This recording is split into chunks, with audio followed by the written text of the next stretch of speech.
कुछ दुखदाई बात हम बताते हैं आपको। 1-1.5 साल पहले मैंने देखा हार्वर्ड यूनिवर्सिटी में पॉलिटिकल प्रोटेस्ट हो रहा है।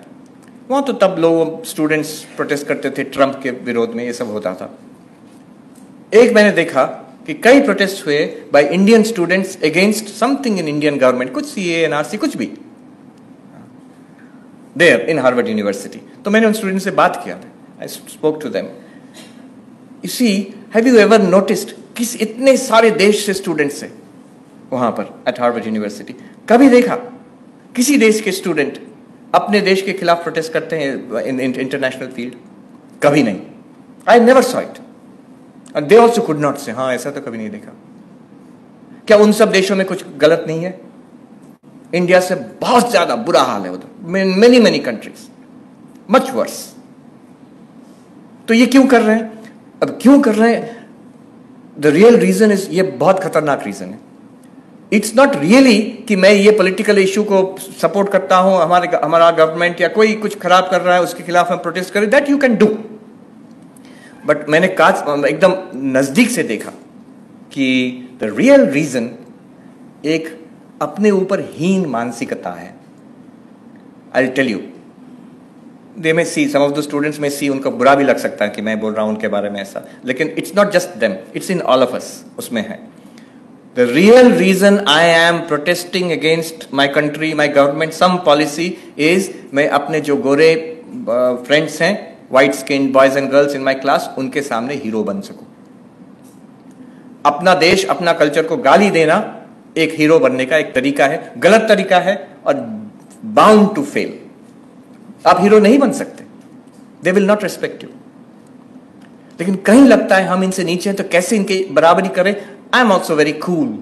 Being cool is, I'm also very cool. I can criticize my country. मैं इतना forward thinking हूँ। I never saw that same thing in any other student group. Unfortunate, very unfortunate. It comes from a sense of inferiority. अपने ऊपर श्रद्धा नहीं है, इसलिए अपने देश के ऊपर श्रद्धा नहीं है। Look at the difference in what Swami Vivekananda did. More than 100 years ago, one of the speakers pointed out, going there at that time when this country was colonized, when this country was desperately poor, people were starving, illiterate, under a foreign power, सब लोग नीचा दिखते थे भारत को। तब के दिनों में जाकर Swami Vivekananda in the West, at no point did he ever once criticize India. Not only that, at every time when India was attacked, he defended India fully. He did not give 1 inch of ground. And when he came back to India, he did not spare us. Her lecture में against casteism, against the oppression of women, against superstition, he hit us very hard. लेकिन उनका क्या था? आपको criticise करेंगे आपके मुंह पर, आपके पीठ पीछे, आपको I will defend you till my death. This was the spirit of Vivekananda. In contrast to that, I am sorry to say, there are students की बात नहीं कर रहा हूं, they are young. There are any number of professors in American universities, अच्छी positions में हैं, our own intellectuals, Indians, who have made an industry out of criticizing India.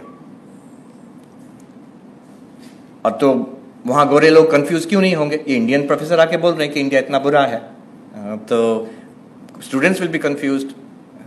So this is something that it comes from lack of shraddha. I don't have Shraddha in myself. I cannot have Shraddha in my culture. एक छोटा सा example देते हैं आपको।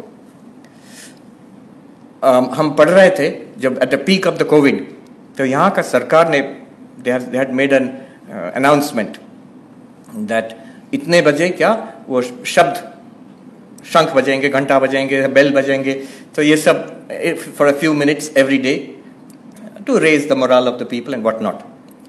और तब मैं पढ़ रहा था, तब I was in New York. हमारे बुद्धिजीवी जो इधर हैं उस पर हंसी मजाक उड़ा रहा था, ये क्या गंवारपन है, असली काम करो, ये घंटा बजाने से थोड़ी कुछ घंटा होगा।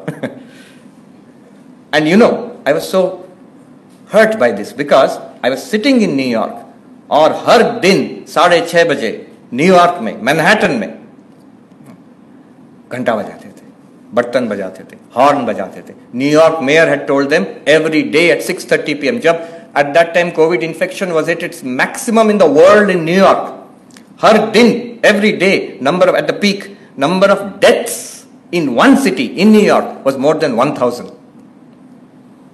अभी भी हडसन रिवर के तट पर there are refrigerated, बड़े बड़े ट्रक्स हैं, रेफ्रिजरेटेड ट्रक्स, उसमें क्या है? डेड बॉडीज हैं, कोई क्लेम नहीं किया है।